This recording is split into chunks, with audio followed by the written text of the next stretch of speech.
Hello viewers, যে যেখান থেকে আমার ভিডিওটি দেখছেন, আশা করি আপনারা সবাই ভালো আছেন। আজকে আমরা চলে এসেছি রাজশাহী জেলার মোহনপুর উপজেলাধীন কেশরহাট পৌরসভার ৬ নম্বর ওয়ার্ড সাকুয়া গ্রামের মডেল মসজিদে। মসজিদটির নাম উপজেলা মডেল মসজিদ ও ইসলামিক সাংস্কৃতিক কেন্দ্র।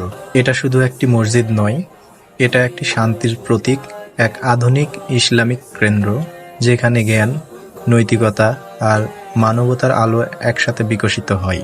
এই মসজিদটি হলো বাংলাদেশ সরকার কর্তৃক দেশজুড়ে প্রতিটি জেলা ও উপজেলায় নির্মিত এক বিশেষ ধরনের দৃষ্টিনন্দন ও আধুনিক সুযোগ সুবিধা সম্বলিত ইসলামিক সাংস্কৃতিক কেন্দ্র, যার মূল লক্ষ্য ইসলামের সঠিক মূল্যবোধ ও আদর্শের প্রচার এবং জনসচেতনতা বৃদ্ধি করা। মসজিদটিতে শুধু নামাজ আদায় হয় না, এর পাশাপাশি এখানে শেখানো হয় ইসলামের সৌন্দর্য, দয়া আর সহনশীলতার বার্তা।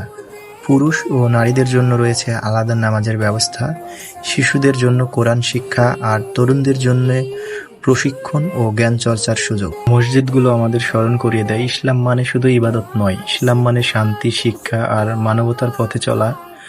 আসুন আমরা সবাই মডেল হই আমাদের আচরণ, নৈতিকতা আর সমাজে। আসুন আমরা সবাই নিজেদের জীবনে ইসলামিক মূল্যবোধ তৈরি করি এবং ৫ ওয়াক্ত নামাজ আদায় করি।